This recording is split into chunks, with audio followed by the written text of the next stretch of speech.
You're listening to the Mile You're In podcast. Everything running related from 100 meters to 100 miles. And now, here's your host, Phil Patterson Jr. What's going on, everybody? Welcome back to another episode of the Mile You're In podcast. Today, I have a special guest with a unique topic to talk about. But before we get into that, as always, I have to thank my Patreon supporters, Becky, Francine, and the Mr. Anonymous. Thank you guys for continuing to show your support each and every month. Again, all links, everything we talk about will be in the show notes. So take a look there. If you miss anything, I don't want y'all driving and listening and trying to be on your phones. Let's be smart about this. But getting right into it, I'm going to welcome a returning guest. A lot has changed and a lot is probably going to change very soon. But welcome back to the show, Ashley Brasovan.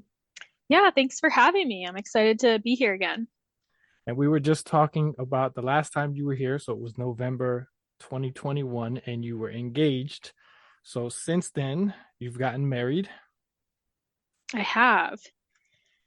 And it's a question everybody always asks, like, how's married life? I got sick of it, but like, how's it been? Because I know everybody's experience is different. So what's life been like going from just being that single elite runner to having to incorporate other things into your life and balance everything?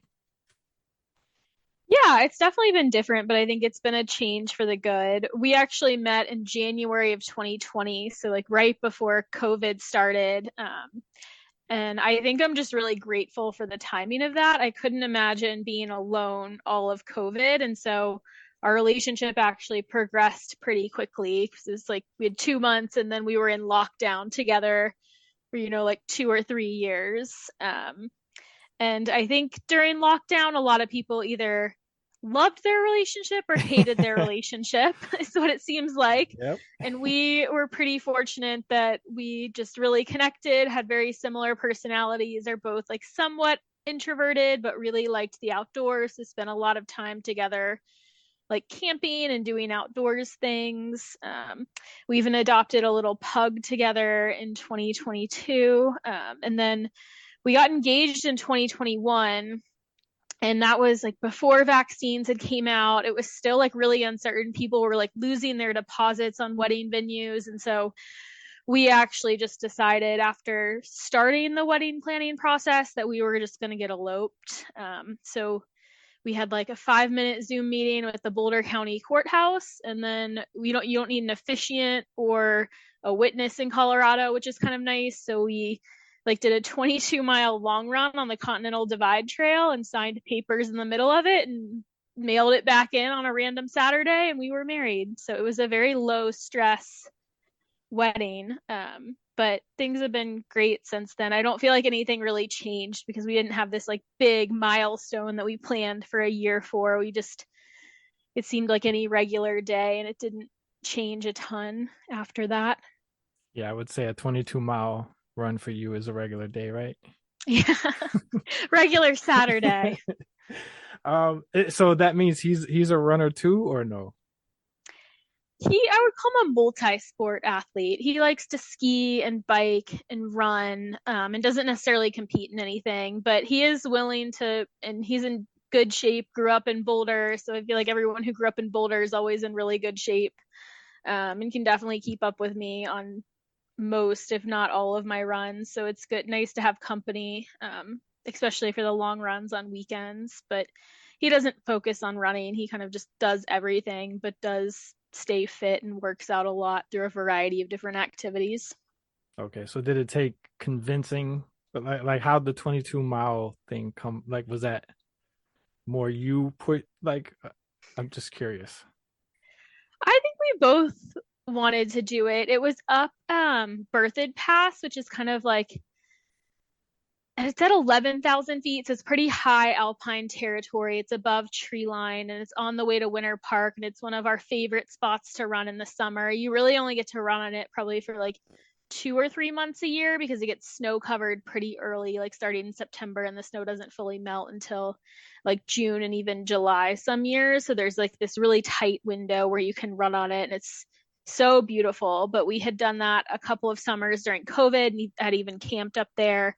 And so we picked that spot because it's pretty remote, and once you get past like 2 or 3 miles off of the trailhead, there's almost no one out there. So we knew it would be a very secluded private spot, which is kind of what we wanted to. Nice. All right. Well, it was just something I was thinking about because I'm like, if he's not a runner, did she convince him to do this, or was like what that process was like? But he likes doing it. Okay, that's good. That's good. So, moving into the main topic here now, I look back and I had to do the research too, because especially what we're going to talk about later down the line with what you just recently did when it comes to the mile. I had to do research on another runner that had run pregnant and what time like she ran, and it's just impressive what you guys are able to do. But I know I think back like even way before we were born, like how it must have been for the first person to think about and consider running while pregnant, and with the little bit of knowledge that there may have been and research that probably went into it. Obviously you being a long time runner, I'm sure that's something you wanted to continue to do. So how does that first start? Like, is it you already did the research to see what you could do, or did you talk to a doctor, a midwife, or somebody and come along with a plan? How does that work? I did talk to a doctor, but I think I got a lot of my information actually from just talking to other people who had gone through pregnancy and ran successfully. So some of my old teammates from college, some of the girls that I knew on the trails that had been able to run during pregnancy, and my coach has actually coached a lot of people running through pregnancy. I think what I did find is there's really a lack of information out there for sure. I mean, people are very hesitant to do any research on pregnant women because of the liability and risk. So there's not a lot of like well established research studies on pregnant females, especially being athletic during pregnancy. And so a lot of it is just going by feel, and aligning with what your doctor recommends, but also following in the footsteps of people before you. And it's kind of unfortunate that like up until like maybe 10 or 15 years ago, there weren't any recommendations. There was actually recommended to not exercise, and now they've completely changed it. So I think the 180 perspective from the medical field is really confusing and complicated too. So a lot of it's, I think, still being navigated by the medical field, and a lot of it's still being navigated day to day in person. So I think we're slowly getting the research, but a lot of what I learned has just come from talking to people who have been through it, and then from my coach who's coached through a lot of pregnancies. Yeah, that's what I figure. I mean, because I would think even like when it comes to someone who maybe doesn't run but goes to the gym, or even you being out there, maybe someone who skis, or because I don't think swimming would put too much pressure and stress on the body, or bike riding, but like some of those more impactful type sports, I think there'd always be that fear of putting too much stress on your body, and causing damage or anything going wrong. When you started, was there, because I have a son, but I don't know pregnancy and how this all works. I didn't pay too much attention when the doctor was talking, so I know everybody's stages are different and how the body changes. Some people you can barely tell, some people you can really tell. What were some of the difficulties that you had going through this journey so far? And by the way, actually, we're going. She's 9 months, so when actually, yeah, because I'm jumping ahead. So when is your due date? Let's get to that. It's March 10th. So I'm 2 weeks out from my due date, and I've been pretty fortunate to run the entire pregnancy, which I know is not the case for a lot of people. Okay, so from up to this point, what have been some of the difficulties that you've dealt with? Yeah, I would say each trimester has been really different. I think first trimester, you're really just learning like what you can and can't do. I think I really put like high impact sports like downhill skiing, biking outdoors just because of the risk of like getting hit by a car. I mean, there are like a lot of good places to horseback ride out here. I put those on like the no list for sure. Running to me felt pretty safe, especially in a place that was not crossing streets, and I've done a lot of trail running out here. And I think the biggest issue I had during first trimester was making sure to keep my hydration up. So it was really hot. It was like June, July period, and I would get nauseous. So I made sure to run pretty early and took in like 20 plus ounces of water for every like hour to hour and a half that I was out there. And then it was just extreme fatigue. Like you felt like you would wake up, and I had run a marathon every day and was dealing with nausea too. So that was the biggest battle during first trimester. And I lowered my volume at that point from like 65 or 70 miles a week was my baseline down to like 50 to 55. So a slight decrease.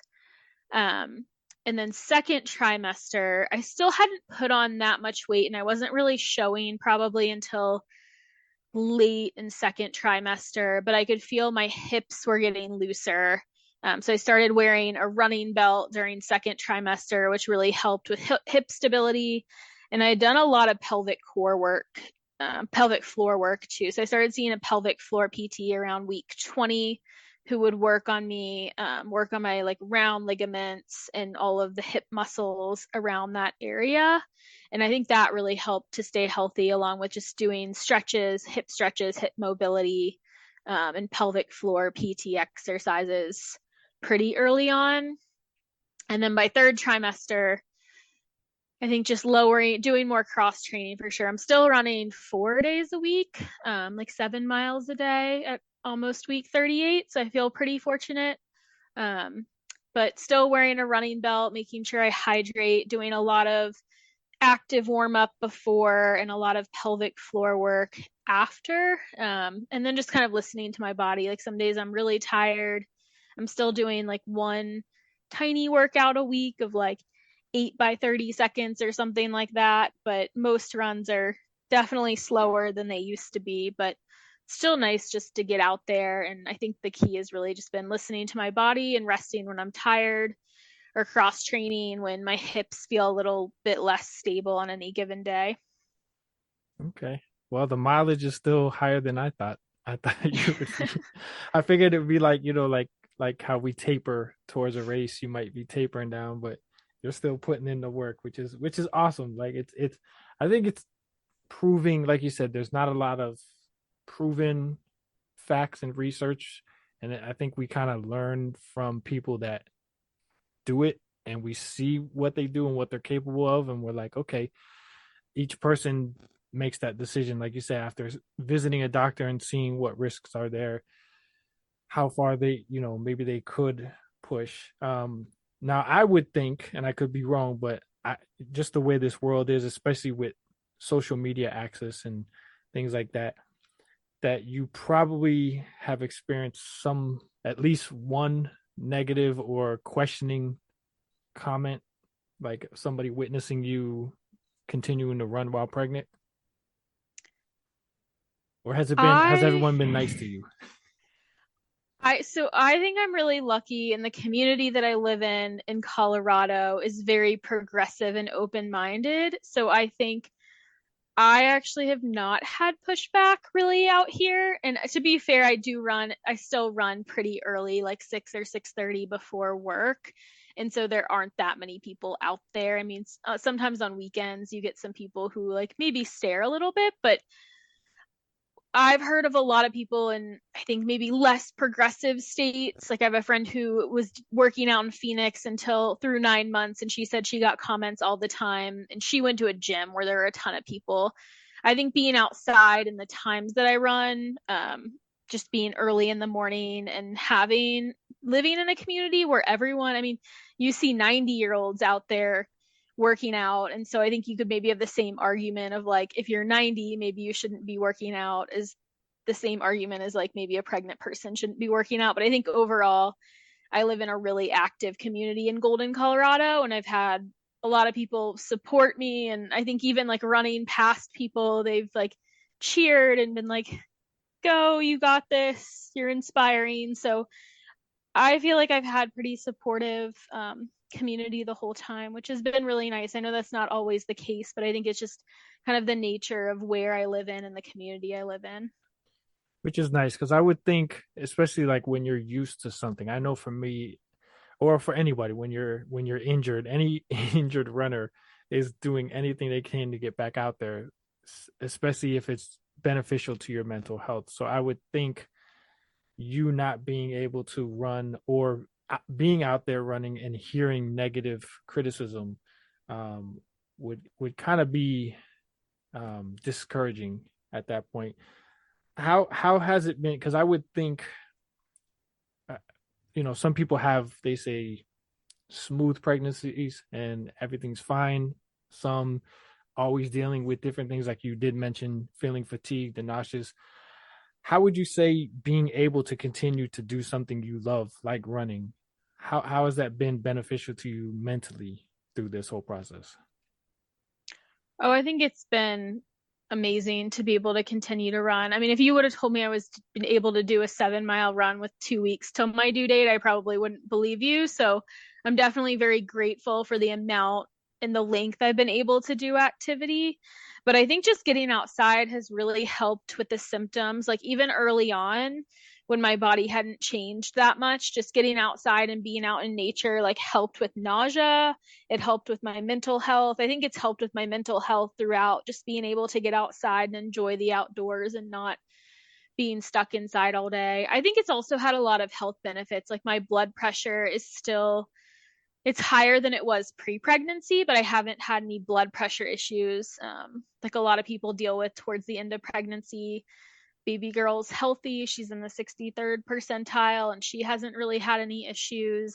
I think it's helped like reduce swelling, and it's helped a lot like physically too. I feel like just being able to work out throughout my pregnancy, not just on the mental side, but the physical side. So I've definitely been grateful to be able to do the amount that I've been able to do, but I've taken care of myself too. Like I've rested a lot more. I've reduced the amount of work I'm doing. I've reduced the amount of social activities I'm doing. So I think it's this full circle of you kind of have to make sure you're rebalancing everything constantly to make sure that you're really putting yourself first, especially during pregnancy.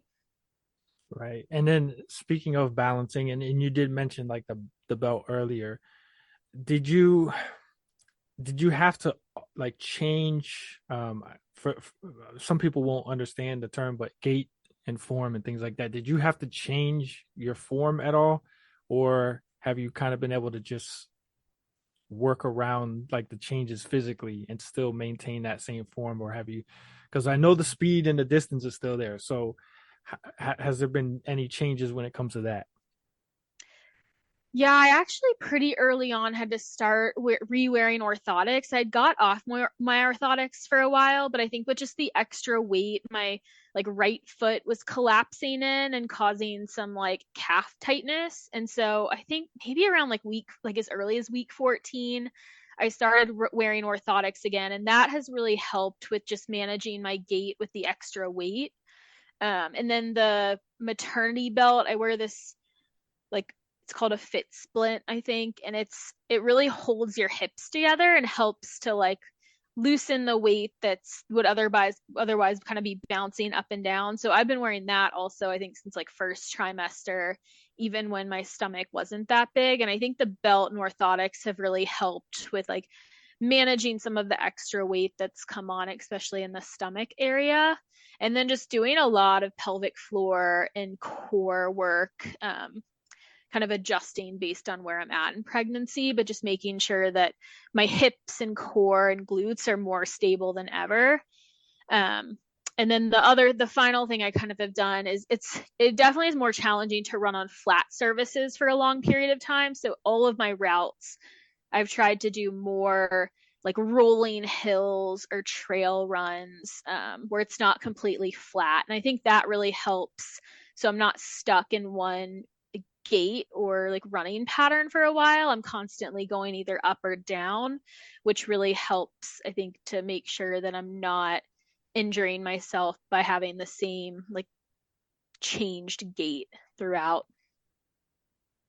Got it. And I know from my experience working in the running specialty stores, one of the main things every woman would say when they came in was about their shoe size changing. Have you dealt with that? I haven't, my feet haven't gotten like longer, but I've definitely had to loosen all of my shoes. So every time I put a new pair of shoes on that I'd worn before pregnancy, I still have to like really loosen the laces up. So they've definitely, I don't think they've gotten swollen too bad, and they definitely haven't grown, but they've gotten swollen enough where I can't wear some of my work shoes anymore. And I definitely have to like keep my laces pretty loose, especially with the orthotics in there. And I don't know if I ever asked you this. What size shoe do, because you're short, so my guess would have been you were probably in a size 6, but I'm probably wrong. Yeah, 6.5. So you were I was close. close. Okay. Because I used to have there were women that would come in and say they used to be in kid shoes.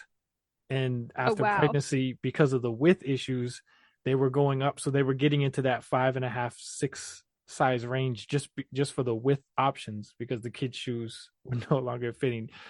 So it made me wonder because I don't think I ever asked you what size shoe you wore. Um, something that so I wanted to make sure I didn't jump into this because I feel like this is like very, very cool what you were able to do. But before I get to that, I want to ask one other question with like just perception, I guess, is social media wise. Have you had people reach out to you and ask for any kind of advice or tips or suggestions based like they came across and seen what you were doing and asked you anything, or has it been kind of quiet in that sense? I think I've had a few people definitely ask and reach out, and definitely a few locally too that I've actually met up with in Colorado.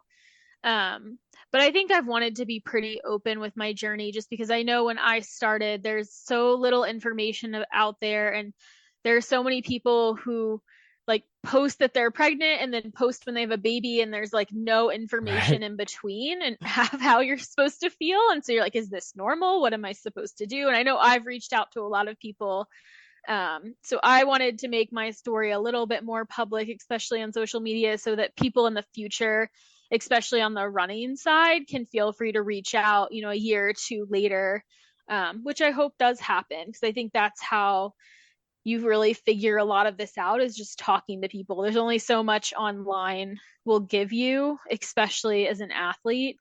And so I wanted to share my journey so that people knew what to expect and weren't scared of running through pregnancy and then not being able to come back afterwards. I think there's that kind of perception that's dying down a little bit as we're normalizing kind of running through pregnancy and coming back afterwards. But it just helps to know that there are resources out there that have gone through the journey too.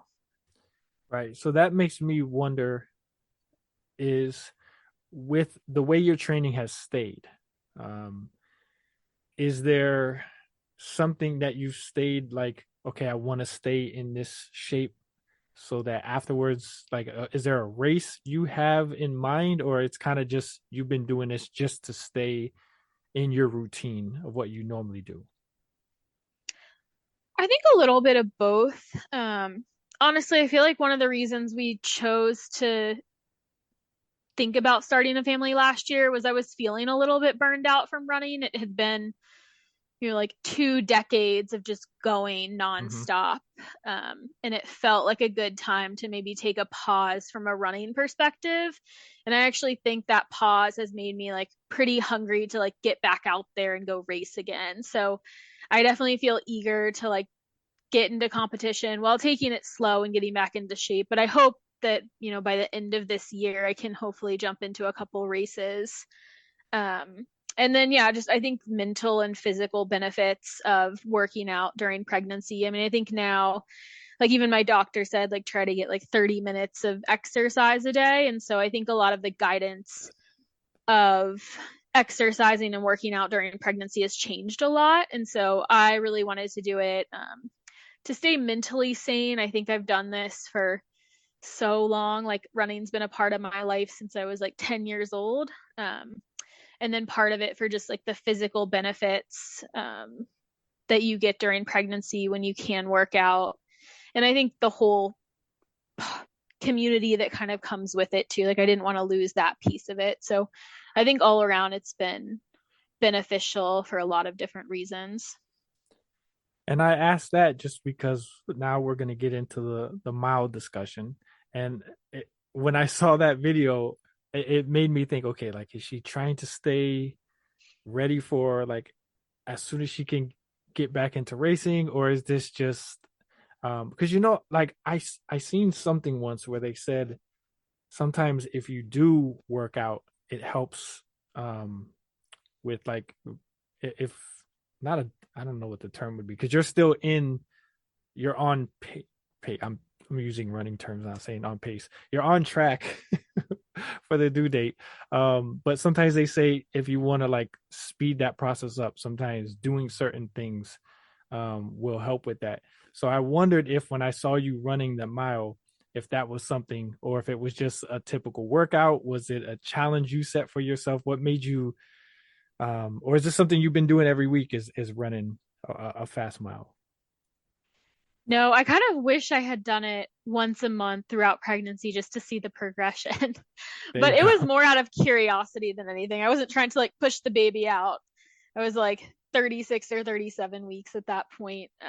But yeah, just curiosity and having some sort of goal outside of work too. I was like, I wonder how fast I can run a mile, because a mile is kind of a metric that everyone knows too. So one of my friends does track workouts every Wednesday at this track down in Denver, and it's open to the public. And I was like, why not? I'll come join you and just see how fast I can run a mile.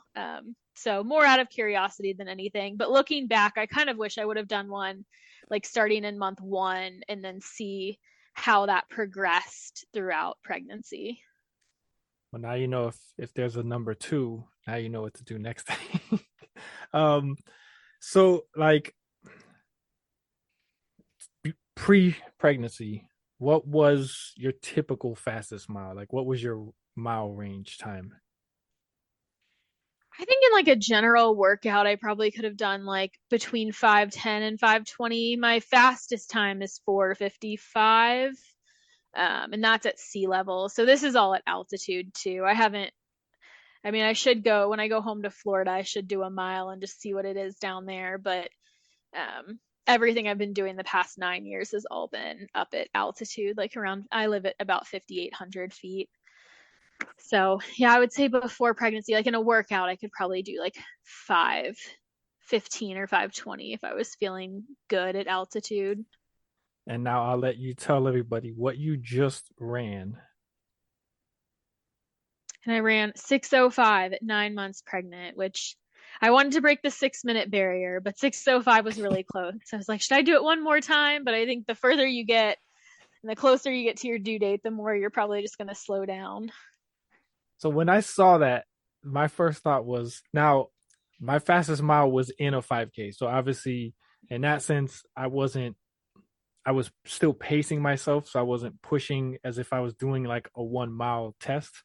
But I still feel like that day, because I was trying to break 20 minutes and get a PR. So I was pushing a lot harder and I went out too fast. So I feel like my fastest mile was probably at like 95%. And that was a 6:03. And that was me when I would say I was training for the 5K for speed, like my prime. And here you are at 9 months running basically 2 seconds slower than my fastest time. It's crazy but impressive at the same time. So like what was what was going through your mind like as that go? Because I'm sure like any other run, it feels perfect the first lap, and then each lap gets a little bit harder. Like what was going through your mind through that whole mile? Yeah, I think maybe similar to you. I started out a little bit too fast. So I think if I would have started out a little more conservatively, I probably could have broken 6, but I think I started out at like 5:30 pace and like slowly died throughout the last couple laps. But yeah, I was like, wow, this feels hard. Like I feel like my legs can go faster, like I physically can go faster, but like aerobically, I'm like breathing for 2 people and have this extra weight in my stomach area, and that just makes everything a lot harder. So I was really happy with the effort, but it'll be nice and refreshing, I think, postpartum to come back and see like how I progress and not be carrying like something the size of a watermelon in my midsection. Well, yeah, because I even think about when I do my runs, my long runs, and I'll have my vest on with the water bottles and some gels and the phone, all these things. I mean, that's just a couple pounds, and even that annoys me. And then when I just do my regular short runs without it, I feel so much lighter and faster. So I can imagine you've gotten so accustomed and used to this that it's gonna feel like familiar to you because you've done it before, but it's gonna be like relearning and realizing you don't have to hold back maybe as much and just let yourself free. So it might even, like you said, get you out of that rut you were in and might reignite something within you to push you and challenge you even more with races. Yeah, definitely. I think running during pregnancy, I think just pregnancy in general, like makes you tougher and makes you like better able to deal with adversity. And I think running during pregnancy definitely you have to have a different mindset. You just have to be humbled a little bit. You have to realize like even if you feel good, you maybe have to hold back a little bit more than you otherwise would because you do need to make it through the full run, which if you push a lot at the beginning, you never know what'll pop up later on. And just like really listen to your body and hold back. And I think it'll be nice to not have to do that as much like in a year or so when I'm like well into the postpartum phase. But yeah, it makes you appreciate, what running and how hard things may have felt before. I think it's a whole different level when you're trying to do that while pregnant. And that's where, like, when I seen what you did, it reminded me of Alicia Montano. And she did, I don't remember the year, but she was she did a 800-meter race. And when you watch the video, you see the competition's running at the typical pace, and here she is like way in the back moving, looking slow. So I never paid attention to the time. I just looked at the video like, oh, okay, she did it just to show that yes, you can still run. Obviously you're not going to be competitive at that point, but you could still run and do what you love, as long as it's not putting you at risk. But I went back just to look recently and saw that her 800-meter time was 2.5 minutes. And I was like, when I thought about that and your time, I'm like, okay, so this isn't just an anomaly. Like, if you are trained properly and you're at that level of endurance and physically capable, like, it's incredible what you're able to do despite the extra weight and maybe physical and mental emotional stress. Like, we're able to do way more than we really think. Yeah, I think, yeah, your body can definitely handle a lot more than you think it can. I mean, I think people even compare like pregnancy to like a marathon and have it be like a 40-week endurance event. But and everyone's different, but I've been pleasantly surprised with how much my body has been able to handle. And I haven't been like overly fatigued or like a high risk pregnancy either. But it is pretty amazing when you look back of like, I've been able to like do like 30 to 50 miles a week for the last 38 weeks of my pregnancy, and my body's been fine doing that and growing a human, and I don't feel like overly tired or have excessive fatigue. And so um, I think that applies to everyone. Like, I think you're kind of surprised if you take care of yourself how much your body can actually handle. And knowing, I don't know if you picked her brain or not, if you even communicate with her, but Alafine, I always say her last name wrong, who won the Hoka runner who won the 2020 Olympic trials, Yeah, and then did you? I haven't actually reached out to her, but I followed a lot of, because they had a couple pregnancies on the NAS Elite team, like Kellen and then Paige have all been pregnant, and then Steph Bruce, obviously. And I followed them along. Like, Steph Bruce really shares a lot on social media, which has been really helpful. And a lot of them actually log on Strava. So I've kind of, I guess, maybe like stalked their like blogs and Strava and just seen kind of like how they've progressed throughout their pregnancies, and that's been really helpful. I think the people I've talked to the most are actually like my former college teammates. I had one girl who, she just had a baby back in July and was able to run most of her pregnancy, and then came back and actually just ran the Olympic trials like 6 months postpartum. And so I've picked her brain a lot, um, along with just some of the local people out in Colorado, and then my coach too. But I think knowing that there are a couple people that you can reach out to, I've just felt more comfortable reaching out to people that I personally know, but I've definitely followed along with Alafine and Kellen and Paige and Steph's journey too, because they do post a lot publicly, which is nice. Yeah, because even now it just dawned on me. I just remembered like Allison Felix, another one who came back and was extremely competitive. Kind of picked up right back where she left off. So I think that's encouraging, like for a lot of people to know, because you hear all those stories of, oh, the baby ruined my body and I was never the same and all this. And I think it's a lot of people use that as an excuse. Obviously, there are some cases where that's not the situation. So that's why I don't try to judge or assume. But I think when you see people like all the women you just mentioned that could come back and work their way up there, it might take a little bit longer, but it's just like any other thing where if you take a break from running or working out or whatever it is, you're not going to snap right back into where you were. You're going to have to work your way back up there, but it is possible if you put that time and effort in, and you're really passionate about getting back there. So I think that's really encouraging. Now you mentioned her, so that's that.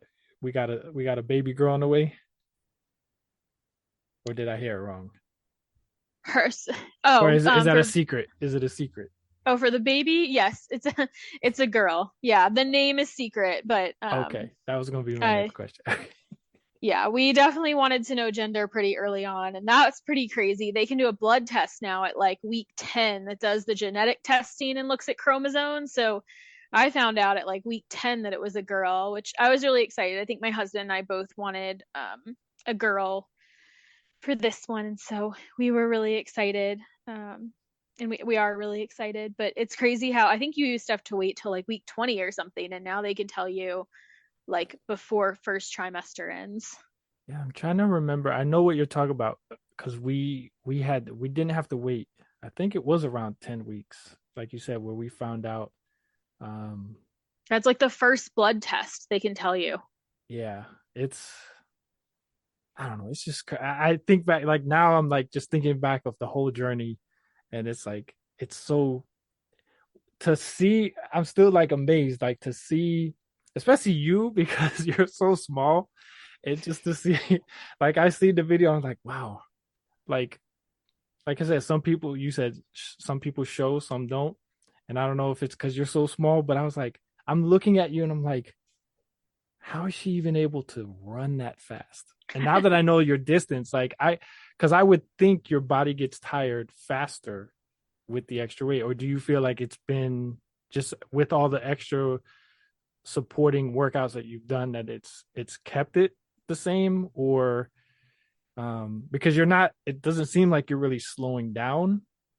Like you're still maintaining your training. So have you had to work harder to do that, or is it just been the same typical training that your body doesn't get beat up too much more? Yeah, I think I've done a lot of extra strength work to make sure that I can hold the extra weight. I know it looks like I have, I think because I'm so condensed in my torso, it looks like I have a lot of weight, but I don't think I've actually put on, I don't look at the scale actually when I go to the doctor because I'm just like, just tell me if I'm not healthy. But it's probably only like 12 to 15 pounds at this point. So like, I don't think I'm carrying, some women gain like 70 pounds and I definitely am like not even close to that. So it's not that much extra weight versus what I was carrying before. It's all just really concentrated in my stomach area. And I think as long as like my gait is fine, which like the belt again helps with that, it doesn't feel, and I think it's been such a slow progression of like I don't think I really gained anything in first trimester and second trimester. It was like very, very slow. And then most of my weight gain has been like a pound a week or something over third trimester that your body just like slowly adapts to that. But I don't think I've actually gained that much weight where it's like so much of a difference and so much of a drag while walking around and running, that it's unmanageable. No, because even when I looked at the video, like in the first part where you're running towards the camera, because I didn't even remember. I'm just like, oh, she probably already had the baby at this point because I haven't really been on social media as much. And it wasn't until like you come towards the finish and like the angle changes. I was like, you can see it now. It's like, Yeah. so you do look the same. It's just when you're from the side, it's noticeable. So I was like, that's why I was like, wait a minute, hold on, 605. So yeah, I'm still drawn on that. Like I almost want to like train and try to break 605 just because. So I kind of touched on it. So are there any hopes of getting back to certain races or anything like that afterwards, or more just go with the flow and see as it comes? I think a little bit of both. I definitely have been told by a lot of people you just need to be patient. And you never know what postpartum is going to be like, but I feel like I've hopefully done enough work and seen enough PT and gotten enough done throughout like the prenatal period where I feel like hopefully I'll be strong enough to come back, and knock on wood, not have a ton of issues. I feel like my body is still really strong and being able to run like this far into pregnancy, I'm hopeful that I'll have that strength to return postpartum and get back to where I was at some point. There are a couple trail races like for 2025. I think 2024 is kind of just let's build back and get used to racing again and maybe do some shorter races like in the August, September, October timeframe.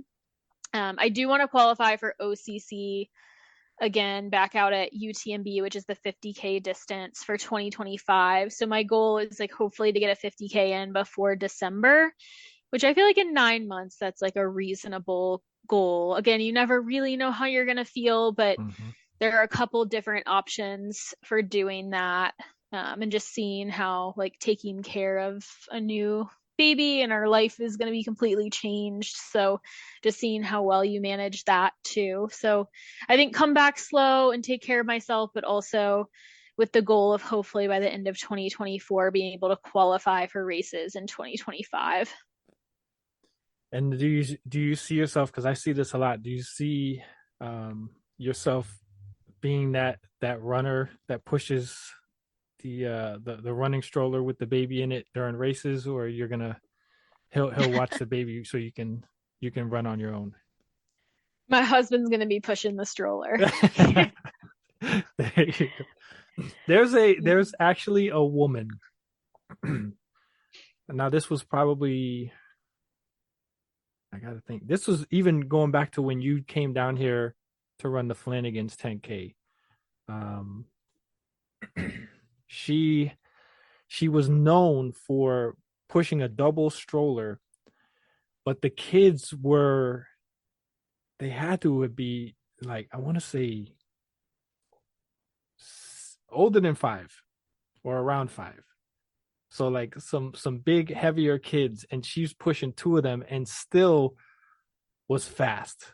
Like, we always used to wonder, like, if she didn't have to push this stroller, how much faster would she be in these races? It was very impressive.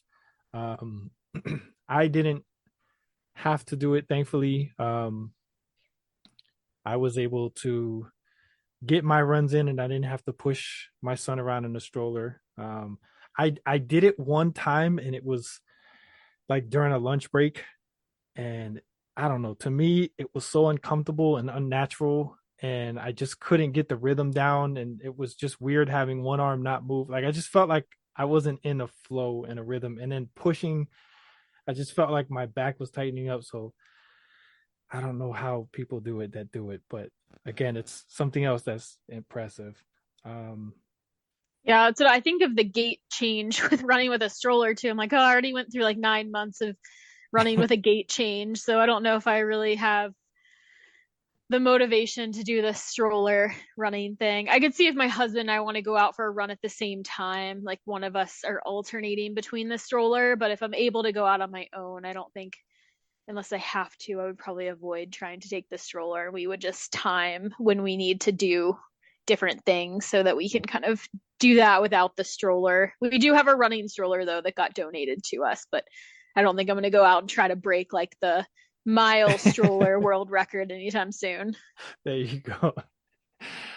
Well, I appreciate you coming on the show and talking about it. I know this is something I had wanted to talk about before, even going back to when I had the website and was focused on that, but I never came across somebody I knew, and when I saw you, I was like, oh, I hope she's willing to do it. So, and I'm glad it worked out, because like you said, there was a chance she might be coming right now, and you wouldn't be able to make it. So there's a chance by the time this uploads, she might be born. We're not sure yet, because I'm not releasing this today. So it's gonna be interesting. It's gonna be a race to see if I can get this episode out before.